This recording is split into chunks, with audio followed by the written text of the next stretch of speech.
Call up an elder to say a prayer or sing a song that will get us going in a good way. We haven't identified that person yet. We do have someone from the Duwamish people, the Duwamish people is here. I'm going to put you on the spot, Tom. Can you say anything you'd like to say? Again, we need to acknowledge the land we're on. The city of Seattle is on Duwamish and Muckleshoot land. It is the land of the first people here. Duwamish means people of the inside. These people were driven from their homes. Their villages were burned. Laws were made to keep them out of the city limits, but they are still here. Just like there are so many laws against what Native people have tried to do for the past 500 years, but we are still here. And so we confront the system as we best can as human beings, but we are the land of these people, and I know Tom is involved with them to his whole life, dedicates his life to these people, to his people. I'd like to see if you can say a few words to get us started. Thank you, Roger. I'm not an elder, and I'm not representing the tribe. I'm just representing my family today. My mother is Tla'ai, Mary Lou Slaughter from Port Orchard. She's a fifth-generation great-granddaughter of Chief Seattle and his surviving daughter, Princess Angeline. And on behalf of our family, I want to thank you for coming today, for your compassion and concern about the education of our First Nations children here in the city of Seattle. There's approximately 70,000 Native American people in the Seattle city limits, but we have little or no representation. And especially if you're what's quote-unquote an unrecognized tribe, a tribe who was recognized at treaty time, was named in the treaty, your chiefs signed it, and as soon as they had the land, you were forgotten. And that's the case with Duwamish, Snohomish, Stilicho, Chinook, all treaty signatories, all forgotten. So on behalf of them, I raise my hands to you all. Thank you for coming. Thank you, Tom. Now, we do have some talking points that we did want to bring up some issues, and we would like to have people have a chance to comment on them, and however their heart moves them to do that. We'd like to also be able to share our culture through some songs and words from our people, and so we're going to go through a process to figure that out. One of the leaders in this arena is Sarah Wilson, and a lot of you know her. She's a very humble woman in terms of the work that she's done. All of the people in UNEA are humble. They realize they're a part of a larger group of Native people who are concerned with the educational status of our children in the schools.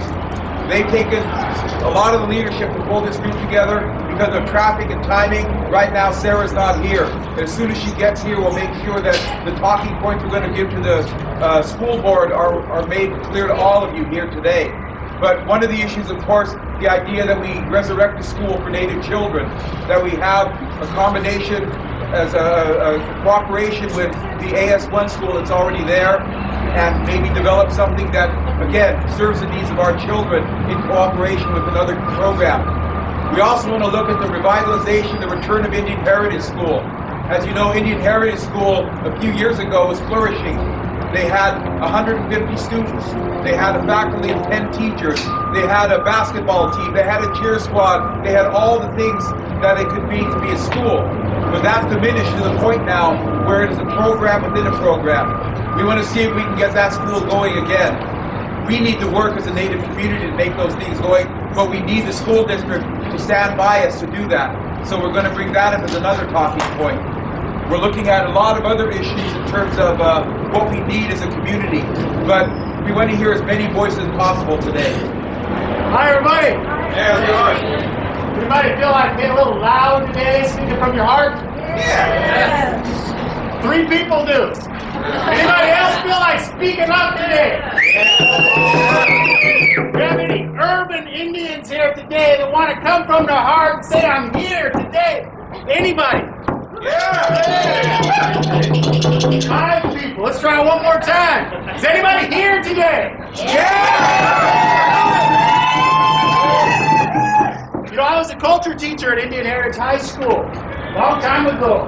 I'm actually kind of old. I feel really bad because now I've got some of my students have children, and it's like, whoa. Some of them are doing really well in life. And when we were there, Indian Heritage was, like Roger was saying, it was thriving. Things were going, things were moving. Kids were going on to school. I had one student that was going to go on to film school at UCLA. And there's all these great things that came out of Indian Heritage High School. And today, It's a, as Roger pointed out, it's a program in a program, and it's forgotten, and Indian kids don't even sign up for it. And there's something wrong with that. And we know that a lot of the reason why these kinds of things happen is we as a community are invisible. People don't think of us. They don't see us. Indians are somebody who lived a long time ago. Or they were extras in a movie or some crazy thing like that. But as my brother pointed out, there's 70,000 of us just in this city. And that's the reason why I asked you, are you here today? And asked you to speak up a little bit, because that's the thing. We have to speak up a little bit. Stop being invisible. Stop being these people that nobody thinks about. You know? But when they think about us, they think about us as we were a long time ago. You know?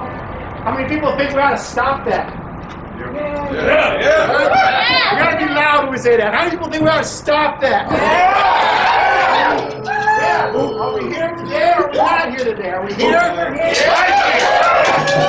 I say let's let them know we are here today. We are not invisible. We are the first people, the original people. Let's be that. Yeah. Thank you. Again, we'd like to open the floor to any elders who'd like to come up, and you know who you are. We don't need ID on this, all right? Just if you feel you want to say something, an elder that would like to speak first, we'd like to give the floor to them. Come on, elders. We also have some young people who are here, some students who are here. Well, we have an elder. Thank you very much. My Cherokee name is a man followed by sunlight. His name is John Phillips. Now, the one song. We're all here to make a journey to make things better for the school. This song is the third one on the canoe. We all get in a canoe and we travel to the better things for the school.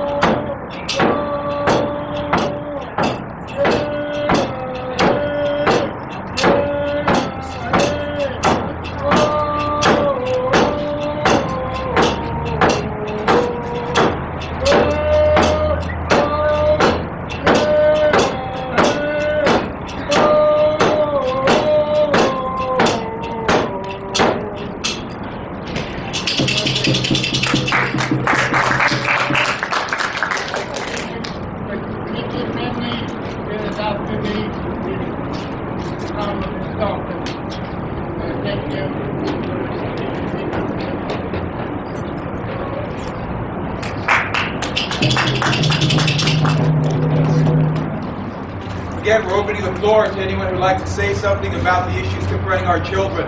For many, many years, I know, and I tell another story, but we don't take it to the floor. The bottom line was people were blaming our children for their lack of success in the school. They're always saying, what's wrong with Native children? Why can't they learn? What's wrong with them? Well, the truth of it is there's nothing wrong with them. There's nothing wrong with our children. We have to look at the system. That is just so inflexible. It demands conformity. It demands our children give up their native identity to fit in. And so we need to hear those big words like that. If you have the big word, please come up. If you have an idea or solution, please come up. We want to hear these things. We know we have people from far away, from Alaska, via Tacoma. We have other places too. And so we're going to open up the floor to anyone who'd like to come up. We also have people here from the school that we're talking about collaborating with, and certainly consider hearing that voice. We'd love to hear that voice as well. I saw you take a step forward. Yeah. All right. Thank you. Hi guys. Hey. Right. Good. See you today. All right. My name is Raja Hawkins. I am one of Robert Eaglestaff's prized pupils. Actually, we all were, but I wanted to put that out here. He's a man that means a lot to me, and he meant a lot to our community. In 1996, I was lucky enough to be the captain of our Scholastic Bowl championship team, and we won a national title. Yeah, pretty cool. So, they trotted me down here to meet John Stanford and the team and Robert Eaglestaff. And John Stanford struck me as very dapper, intelligent, straightforward gentleman. And he took me for a walk around this very campus. And me and my impermeable mid-90s cynicism asked him what he was going to do to make my school better. Because I heard earlier this year that we were on the chopping block. After my graduating class, there wasn't going to be any more Indian heritage. And I never really was tremendously involved, but for some reason this really freaked me out. So I asked him, in no uncertain terms, please don't close my high school. And he said, okay, calm down.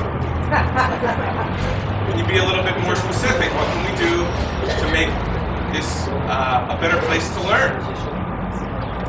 And well, I told him, we need a case for our newly won Buffalo Road. We need to be recognized as an actual place to come and learn, not just a glorified place to drop off kids nobody else cares about.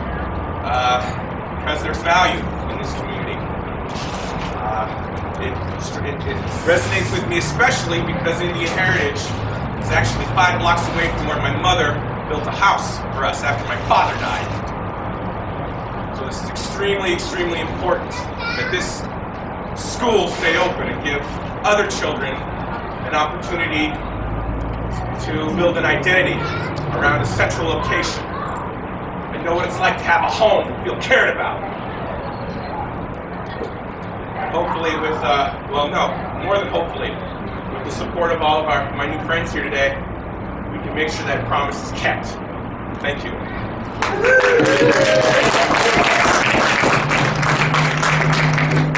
So glad to see all my relations here today. My name is Darcy and I'm with Bridge. My mother is from Prince William Sound in a little village called Chiriga. So I'm enrolled in Chiriga Alaska Corporation as a shareholder. We don't have a reservation status that you folks do down here. But what we're talking about today is educating our children, educating us. And to quote Wilma Mankiller, who's one of my greatest all-time heroes, she taught me that context is everything. You cannot teach the non-native community in which we live about the historical and cultural components of who we are without looking at the contemporary issues in Native American education.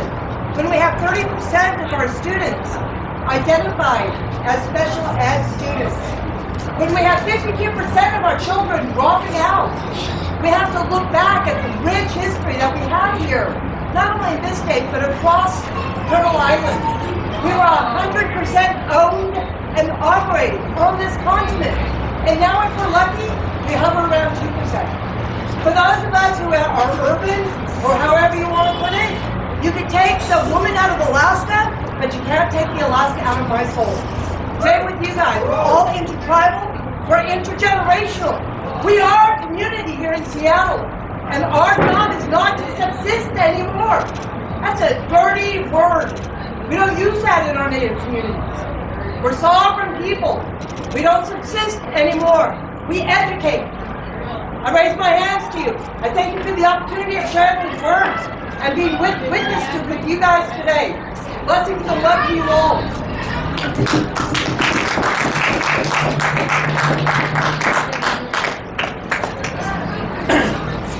Jay Westwood, Wolf Ellensford, and I have here a copy of the online petitions that our dear friend Sweetwater Nanook did online. One that was signed online has 292 Seattle residents signed on. There's a total of 559 Washingtonians signed on. And there's a total of 3,724 signatures from across the United States, Canada, and elsewhere in the world. So I have additional links for people who have not signed the online petition. Come look me up and we'll get current numbers. Woo! Go, Trey, go! I was signing together. Hello, my name is Jennifer Hall. I'm a teacher with Seattle Schools. I'm a teacher at West Seattle High School.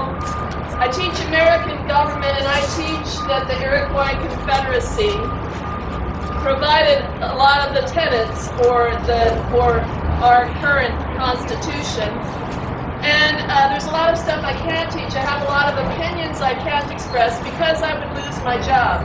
One of my opinions is that not keeping Indian Heritage School is terrible.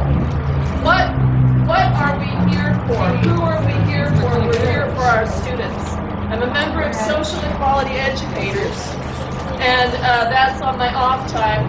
And Social Equality Educators is having a meeting to organize momentum for racial justice in Seattle schools. I have flyers here. It's coming up this Sunday, and I thank you all for being here, and I support you and my students 100%. We have some young people who worked last night making signs.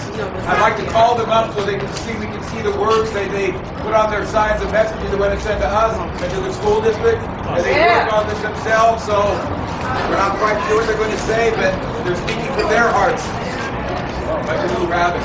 And because she's a leader in her school, I'm going to ask Bethany if she can come up and maybe say something as a student here and what you'd like to see for our children or other students in the school. This young lady is a leader in her school at Ingham High School. She's pulling the native students together there.